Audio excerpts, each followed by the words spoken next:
Pero sir, perception natin ng DOE at ng DOF na rin is that hindi naman daw magtatagal itong crisis na ito, and that sooner or later it will get resolved. I don't know what crystal ball they're using. So that's one thing on one hand. On the other hand naman, Bloomberg is quoting JP Morgan as saying baka tumamatay ng $185 per barrel. So that's the extreme naman. And you have the Deputy Prime Minister of Russia saying na baka tumama ng 300 per barrel yan kung mag-impose ng oil embargo. I think so which is which?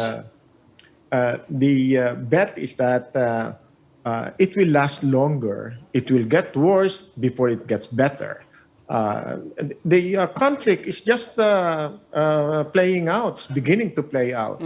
The Ukrainian crisis still not very clear how it will end up. We don't see the end game here. What is going to happen to Ukraine? Is it going to be a full takeover by the Russian forces, or is it going to be now they're talking about Ukrainian government in exile.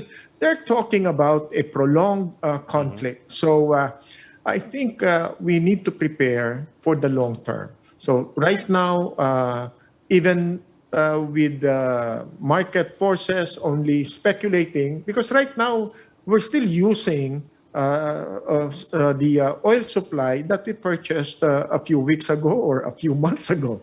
And yet the market is already reacting to the conflict. And talk about crisis, I believe we are in the middle of an ongoing crisis because of the pandemic. So it's one crisis over the other. It's not going to be a very nice picture to look at. And if we say this crisis is not going to last, I'm not sure, even if it only lasts a few weeks, a few months, once we start seeing markets closing down or businesses closing down, the economy will not be easy to bring up again. So like I said before, it's not like a turn on and off switch with the economy. It will take time. You have to mobilize the forces again. You have to bring market players again.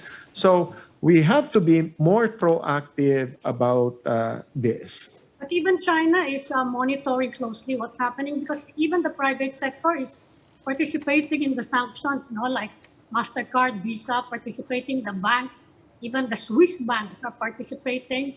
I mean, you cannot force those entities to participate in this sort of thing, and won't increase sanctions even from the private sector, hasten the resolution of this conflict.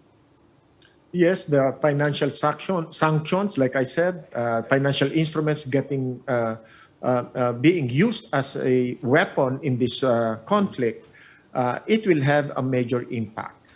And unfortunately, we cannot just say leave Russia out, exclude them from SWIFT, exclude them, get them out from our credit cards, and expect that they will be taken out. No, they cannot be taken out because countries are buying from them.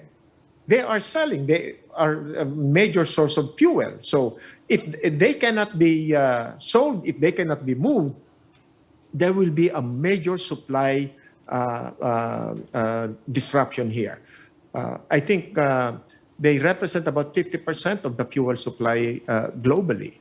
So next to Saudi Arabia, or just about the same supply as Saudi Arabia provides the global market.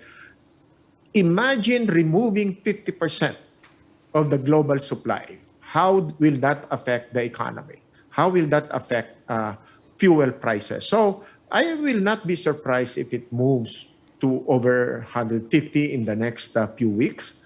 200 will be terrible. 300, my goodness. Look at this. We are in a pandemic. We are just about to bring our economy back, and comes the Ukrainian conflict, the Russian conflict. And then let us not underestimate this. there may not be as much shooting that we can see, although we are already seeing very disturbing scenes, no? But in terms of its economic impact, do not compare this to the Gulf War. Because the Gulf War, we're looking at Iraq, Iran, Israel. They are not as major as Russia. Okay. Professor Leyco, sir, maraming salamat po. Ingat, sir. Thank you. Thank you po. Maraming salamat. I was hoping that I could give you better news, better analysis, but it looks like we have to brace for what can actually happen in the next few weeks. Yeah, which can